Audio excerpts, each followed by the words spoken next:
What is 5G? Just 5 years after the first 4G smartphone hit the market, the wireless industry is already preparing for 5G. Each of the 4 nationwide cell phone carriers, as well as smartphone chip makers and the major network equipment companies are working on developing 5G network technology for their customers. There are many significant hurdles that all the industry players have to clear before you'll see a little 5G symbol next to the signal bars on your smartphone screen. For example, it has yet to be determined what 5G even means, let alone what it will look like and when it will get here. But as consumers use up rapidly growing amounts of 4G bandwidth watching streaming videos on their phones, 5G will soon become a necessity. As telecom engineers work furiously to develop 5G technology, we're getting a clearer picture of the who, what, where, when and why of 5G. The G in 3G, 4G and 5G stands for generation. So 5G will be the 5th generation of wireless network technology. The standards for 5G have not yet been set.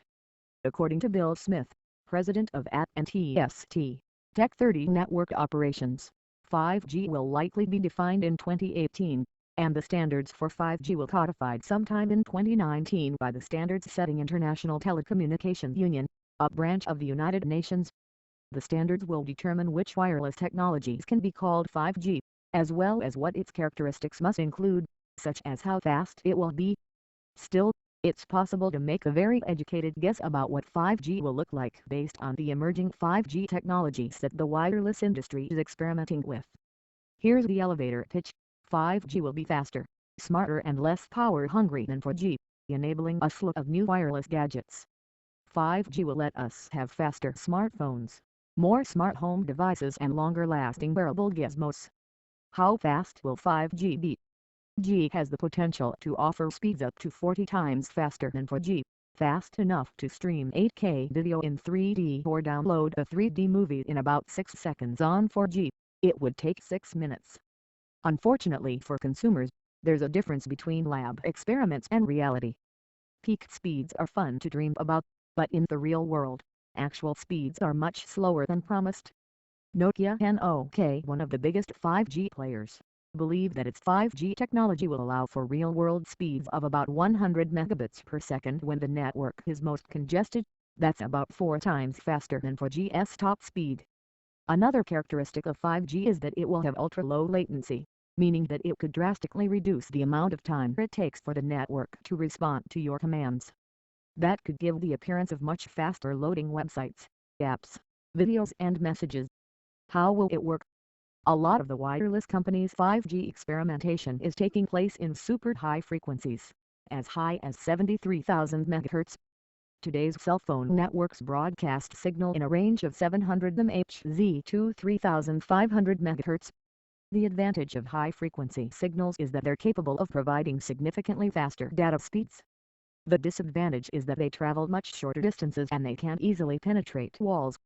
That means thousands, perhaps even millions, of mini cell towers, or small cells would need to be placed on top of every lamppost, every building, inside every home and potentially every room. That presents a host of problems. How can cell phone companies possibly process all that data? There are companies, such as Google's recently acquired Alpintel, that are working on those backhaul issues. But they're not so close to a solution, according to Akshay Sharma, wireless infrastructure analyst at Gartner. That's why 5G might complement 4G, rather than outright replace it. In buildings and in crowded areas, 5G might provide a speed boost. But when you're driving down the highway, 4G could be your only option, at least for a while. When is 5G coming? None of these questions are going to be answered anytime soon. The industry's consensus is that it will run 5G experiments in South Korea during the 2018 Winter Olympics, with mass deployments beginning sometime in 2020.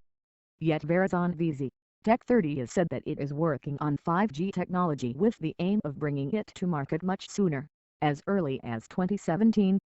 With all the questions surrounding 5G and all the wrinkles that need to be ironed out, it's exceedingly unlikely that anything Verizon does will be widely deployed. For example, the smartphone makers will need to develop chips that are capable of sending and receiving 5G signal without driving costs significantly higher.